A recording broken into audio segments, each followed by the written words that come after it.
Olá pessoal, tudo bem? Sejam bem-vindos a esse vídeo. Hoje nós vamos comentar sobre o discurso que o Elder Jeffrey E. Holland, que é membro do Quórum dos 12 Apóstolos, deu recentemente na Universidade da Igreja, a Universidade Brigham Young, que fica em Provo, Utah. Eu vivo aqui em Provo e eu vi a repercussão que teve entre alguns de meus amigos e também eu vi repercussão, evidentemente, nas redes sociais.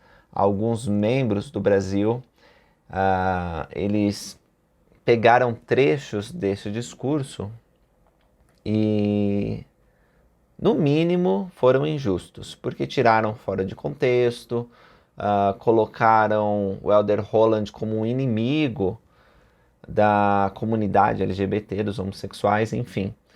E como o discurso não está traduzido para português, ele ficou disponível imediatamente, né, online, em inglês. O vídeo você pode acessar, vou deixar o link para vocês. E depois de alguns dias saiu também a transcrição do discurso, mas não em português. Você pode usar lá a ferramenta de tradução do Google, né, o Google Tradutor, e ele vai trazer o significado principal para você do discurso. Mas não tem em português. Uma coisa legal que aconteceu é que o Church News tá em português agora e eles fizeram uma matéria a respeito desse discurso. E aí eu vou deixar o link para que vocês possam acessar, porque várias partes foram traduzidas e dá para entender melhor o que aconteceu. Então, estou fazendo esse vídeo para explicar um pouco, né, compartilhar alguma das palavras do Elder Holland e também dar o meu ponto de vista sobre isso, sobre o que aconteceu, traçar alguns comentários. Mas antes de falar do Elder Holland especificamente, é preciso dizer que naquela reunião estavam funcionários e professores. Ele não estava falando aos alunos, não estava falando ao público geral, ele estava falando aos funcionários e professores.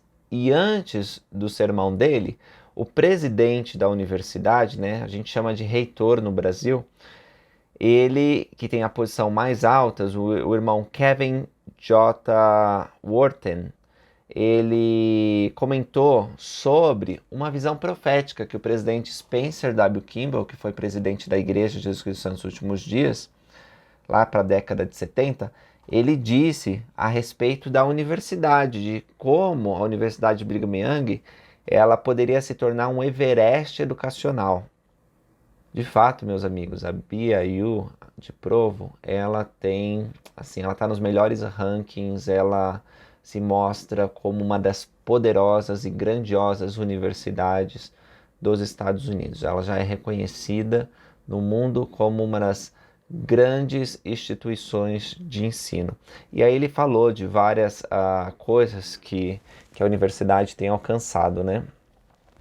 Mas a visão do presidente Kimball não era que ela se tornaria uma universidade respeitada apenas por esses fatores, né? De ter, por exemplo, o melhor curso de contabilidade está na BYU, o melhor programa um dos melhores programas, né? De como fala, esqueci a palavra em português, um dos melhores programas de propaganda tá na Brigham Young também. Enfim, vários dos alunos que estudam animação, eles são contratados pelos melhores estúdios de animação, né?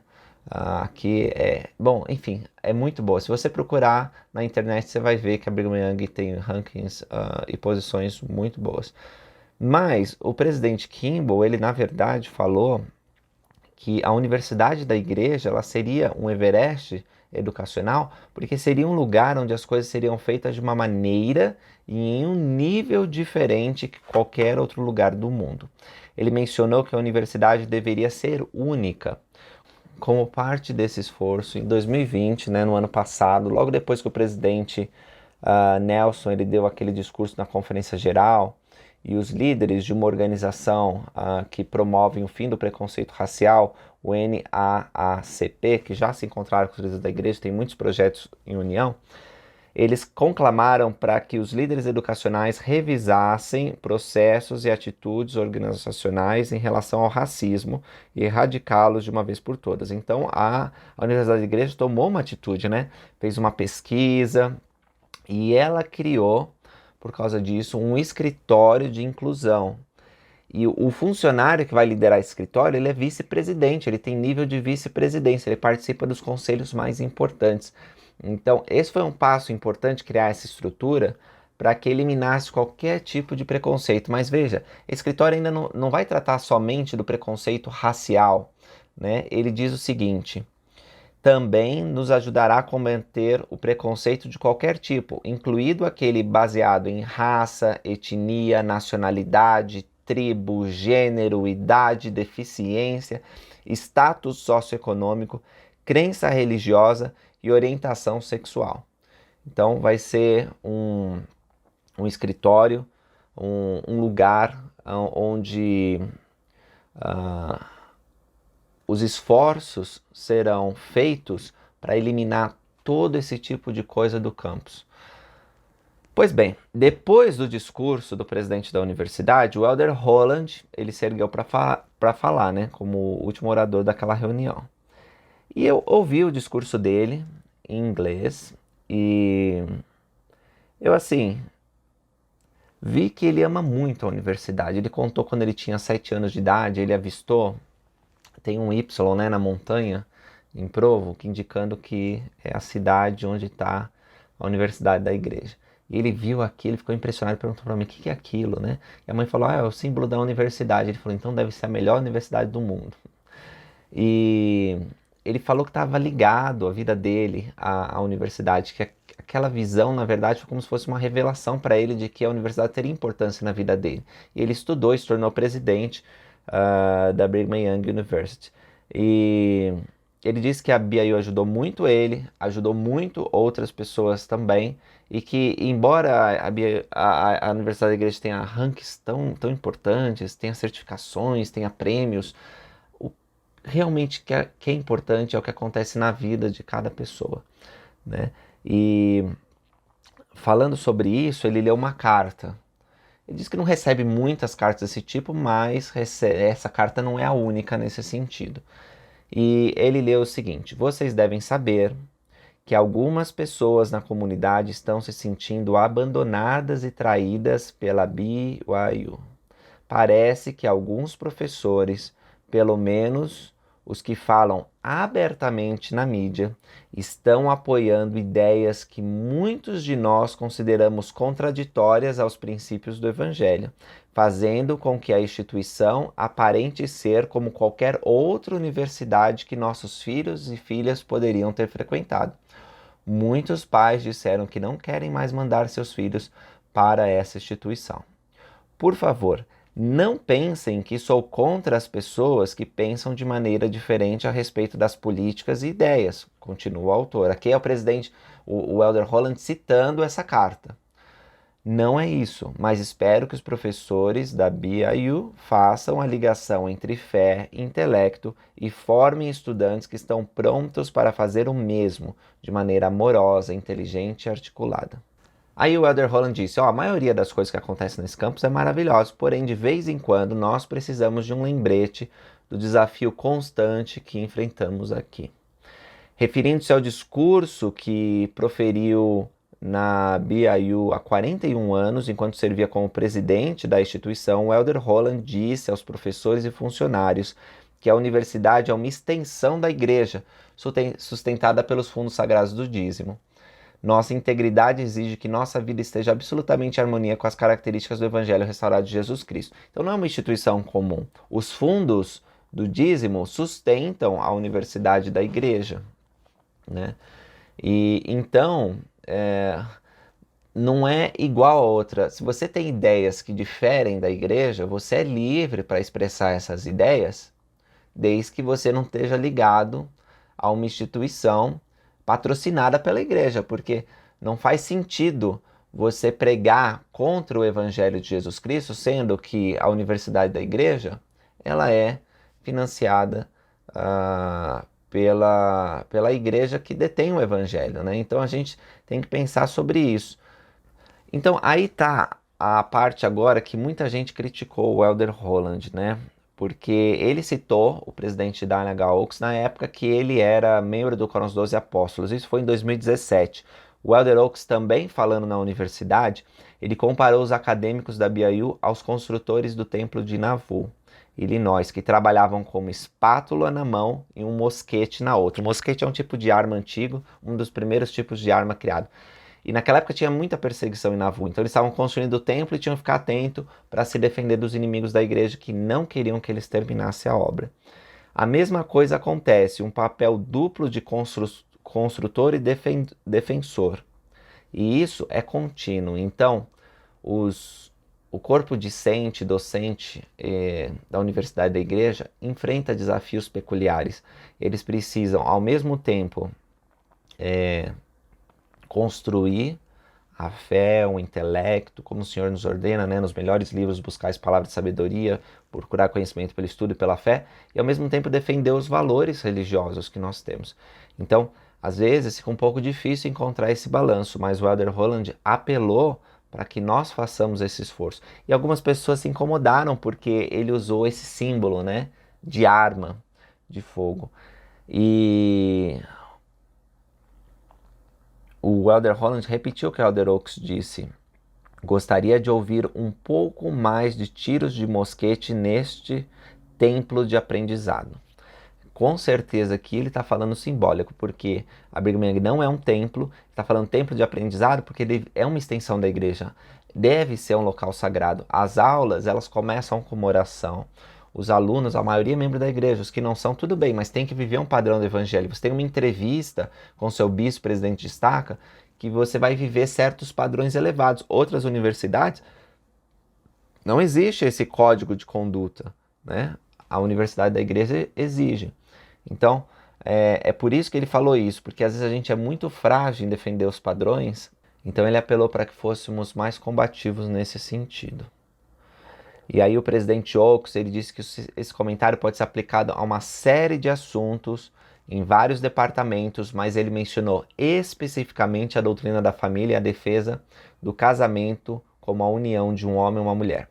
Nós, membros da igreja, temos como doutrina o fato de que o homem e a mulher, legal e legitimamente casados, constituem a unidade familiar básica que é aprovada por Deus. Nenhum outro tipo de relacionamento pode ser realizado com a aprovação divina e perpetuar além da morte. Essa é a doutrina exposta na família Proclamação ao Mundo. E isso nós defendemos e deve ser defendido aqui pela Universidade da Igreja também. Agora, não é incomum a gente encontrar analogias no Evangelho de Jesus Cristo, inclusive analogias com elementos bélicos. O próprio Salvador Jesus Cristo, ele é chamado de o Príncipe da Paz nas Escrituras. E ele certamente o é. Ele não gosta, ele não se regozija com contendas. O pai da discórdia é Satanás. Porém, olha só o que fala aqui em Mateus 10, 34 a 39. E isso dá para ver bem o equilíbrio entre justiça e misericórdia, entre um Deus que ama todos, que quer abençoar todos, mas que não se desvia do que disse, que precisa exigir que seus filhos vivam uma lei celestial para receber uma herança celestial. Então o Senhor Jesus Cristo disse: não cuideis que vim trazer a paz à terra. Não vim trazer paz, mas espada. Pode parecer contraditório, né? Mas quando a gente aprende que os princípios e as doutrinas do Evangelho têm um valor eterno, a gente vê que se nós não defendemos com vigor essas coisas, nós vamos nos tornar servos infiéis, mordomos desleixados, e as coisas de valor eterno, elas vão ser rebaixadas a um nível que vão ser desprezadas. E aí, sem a lei do Evangelho, nós não podemos ter exaltação. Então vamos continuar a escritura, diz assim: vim trazer a espada, porque eu vim pôr em disseção o homem contra seu pai, e a filha contra sua mãe, e a nora contra sua sogra, e assim os inimigos do homem serão seus próprios familiares. O evangelho é para manter as famílias unidas, é para ajudar todos a virem a Jesus Cristo e terem salvação. Mas aqueles que não vivem o evangelho não podem receber as bênçãos. Então, se você tiver que defender o evangelho, mesmo que isto custe um relacionamento familiar, você deve fazê-lo, porque você tem que amar mais a Deus do que qualquer outro. Que é o que ele está dizendo aqui, ó. Quem ama o pai ou a mãe mais do que a mim, não é digno de mim. Quem ama o filho ou a filha mais do que a mim, não é digno de mim. E quem não toma a sua cruz e não segue após mim, não é digno de mim. Quem achar sua vida, perdê-la-á. E quem perder a sua vida por amor a mim, achá-la-á. Isso, meus irmãos, significa que todos os nossos esforços para incluir, respeitar, tolerar as pessoas que pensam e agem diferente, não podemos nos desculpar pelos mandamentos de Deus. Nós temos a responsabilidade de viver o Evangelho e de manter o Evangelho puro. Nós somos conclamados a não ser do mundo, embora nós vivamos no mundo. O Senhor quer que estejamos no mundo. Nós temos que ser uma boa influência. Nós somos a luz do mundo, que não pode ser ocultada. Nós somos o sal da terra, que não pode perder o sabor. Porque se nós perdermos o sabor, para nada mais prestaremos, a não ser para ser jogado fora. Lembra que o salva-vidas ele tem que se vestir diferente dos demais, para que possa ser reconhecido e possa agir em prontidão. Então, nós nos vestimos simbolicamente diferente do mundo, nós agimos de modo diferente, precisa ser assim. Agora, o Elder Holland, e eu vi como ele falou, vocês podem ver o vídeo, ele fala de maneira emotiva, ele chora no discurso dele. Ele diz que os líderes da igreja não são surdos ou cegos aos sentimentos que giram em torno do casamento e sobre assuntos referentes à atração do mesmo sexo que acontecem lá no campus da universidade. Eu e muitos de meus irmãos temos passado mais tempo, disse ele, e derramado mais lágrimas sobre esse assunto do que poderíamos transmitir adequadamente a vocês nessa manhã ou em qualquer outra. Passamos horas discutindo o que a doutrina da igreja pode e não pode proporcionar às pessoas e famílias que sofrem por causa dessa difícil questão. Portanto, é com nossas próprias cicatrizes que estamos tentando evitar e esperamos que todos tentem evitar linguagens, símbolos e situações que são mais divisivas do que unificadoras, no momento em que queremos mostrar amor por todos os filhos de Deus. E aí, muitas pessoas ficaram incomodadas com esse trecho específico, porque o Elder Holland falou que a gente não pode usar certa linguagem, símbolos e situações que são divisórias, né? Que as pessoas elas vão criando grupinhos e coisas assim. E, gente, na verdade, isso faz sentido, porque imagina como aconteceu uma vez, não sei se aconteceu mais de uma vez, mas uma vez eu recordo, que no discurso de formatura da universidade, da igreja, vai lá um cidadão e proclama a sua orientação sexual. Veja, ele está lá dando esse discurso representando todos os formandos. Por que ele tem que falar qual é a orientação sexual dele naquele momento? Será que é o momento adequado? Será que ele não está com outras intenções que não são as condizentes com a situação? Então, é isso que ele nos convida a refletir. Nós temos que evitar linguagens, símbolos e situações que causam mais divisão e contenda. Na Igreja de Jesus Cristo Santos dos Últimos Dias e na Universidade da Igreja, que é uma extensão, a gente tem uma maneira melhor de fazer a inclusão e o amor por todos. Devemos ter cuidado para que o amor e a empatia não sejam interpretados como tolerância e promoção, ou que a ortodoxia e a lealdade aos princípios não sejam interpretadas como indelicadeza ou deslealdade para com as pessoas. Pelo que posso dizer, Cristo nunca negou seu amor a ninguém, mas também nunca disse a alguém: porque eu te amo, você está isento de guardar meus mandamentos. Temos a tarefa de tentarmos alcançar esse mesmo equilíbrio sensível e exigente em nossa vida. E para terminar, o Elder Holland ainda diz: de vez em quando a igreja, seus líderes e alguns de nossos colegas da comunidade universitária recebem mais tiros neste campus. E às vezes eles não são amigáveis, magoando estudantes e seus pais que estão confusos a respeito do significado de tantas bandeiras e manifestações recentes sobre esse assunto. Amados amigos, esse tipo de confusão e conflito não deve existir. Existem maneiras melhores de avançarmos em direção à meta extremamente importantes nessas questões tão difíceis. Maneiras que demonstram empatia e compreensão a todos e ao mesmo tempo mantêm lealdade à liderança profética e a devoção à doutrina revelada. Então, uma das coisas que está acontecendo é o escritório que foi criado para incluir todos, para evitar e impedir que preconceito, não apenas de orientação sexual, mas de raça, idade, deficiência, enfim, eles não aconteçam mais na universidade.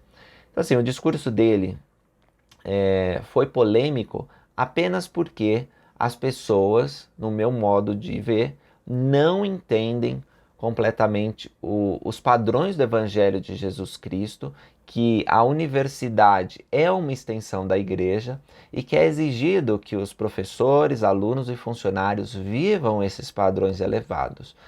Se nós ficamos surpresos com o Elder Holland falando o que ele falou, é porque nós estamos um pouco desalinhados com os líderes da igreja, o que eles têm ensinado repetidas vezes por anos, né? A família Proclamação ao Mundo vem em 1995 e os padrões estabelecidos lá são os repetidos hoje em dia.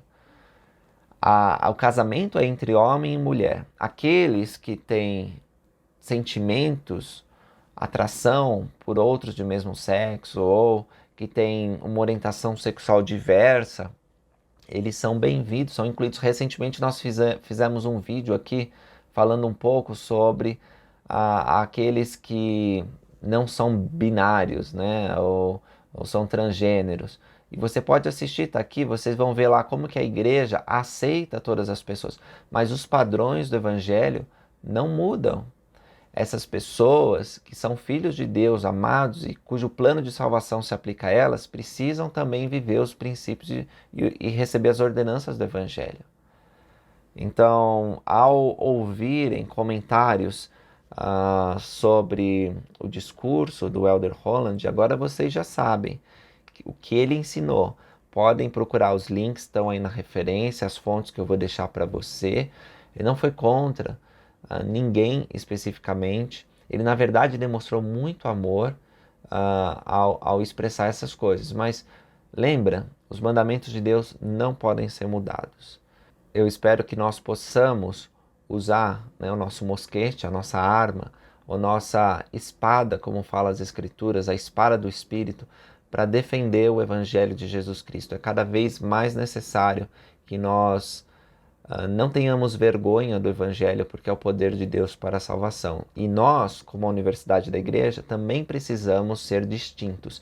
Você não precisa estudar na Universidade da Igreja para sentir que esses padrões se aplicam à sua vida. Você pode ter um nível elevado mesmo que você esteja numa outra instituição de ensino ou que você não esteja estudando no momento. Todos nós somos convidados a mostrar esses padrões e a evitar situações que dividem e que não agregam. Beleza? Obrigado por terem assistido. Aguardo vocês no próximo vídeo. Até a próxima.